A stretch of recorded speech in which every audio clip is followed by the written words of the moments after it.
Hello viewers, ನಾನು ನಿಮ್ಮ ಮನೆ ಮಗಳು ಶಿಲ್ಪ. ಅಮ್ಮ ಅಡುಗೆ ಮನೆಗೆ ಸ್ವಾಗತ. ಇವತ್ತು ನಾವು ಟೊಮೆಟೊ ಬಾತ್ ಹೆಂಗೆ ಮಾಡೋದು ಅಂತ ನೋಡೋಣ, ಬನ್ನಿ.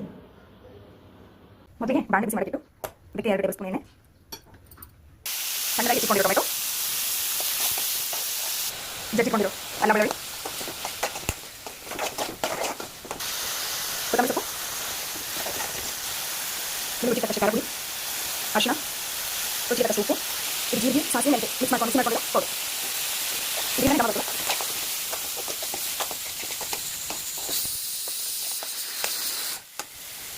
ಈಗ ಇದು ಫ್ರೈ ಆಗ್ಯದ. ಇದನ್ನು ಮಿಕ್ಸಿ ಸಣ್ಣದಾಗಿ ರುಬ್ಕೋಬೇಕು.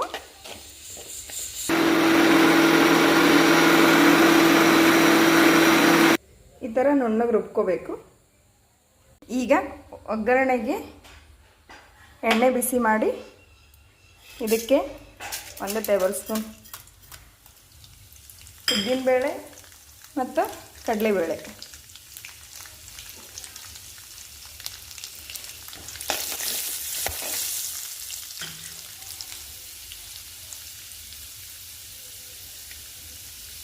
ಸ್ವಲ್ಪ ಕಲರ್ ಚೇಂಜ್ ಆದಮೇಲೆ 1-2 ಸೀಳಿದ ಮೆಣಸಿನ್ಕಾಯಿ, ಇದು ಒಣ ಮೆಣಸಿನ್ಕಾಯಿ. ಸಾಸಿವೆ ಹಾಕಬಾರ್ದು ಇದಕ್ಕೆ, ಒಗ್ಗರಣೆಗೆ.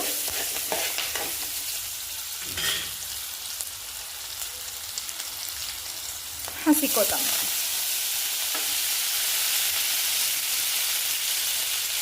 ಹೀಗೆ 2 ಗ್ಲಾಸ್ ನೀರು ಹಾಕಿ ಉದ್ರಾಗಿ ಅನ್ನ ಮಾಡಿಟ್ಕೋಬೇಕು ಮೊದಲಿಗೆ. ಈಗ ಉದ್ರಾಗಿ ಮಾಡ್ಕೊಂಡಿರ್ಬೇಕು ರೈಸು.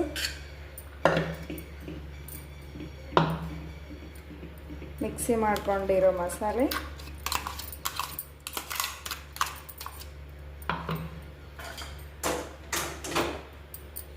ಇದು ಒಗ್ಗರಣೆ.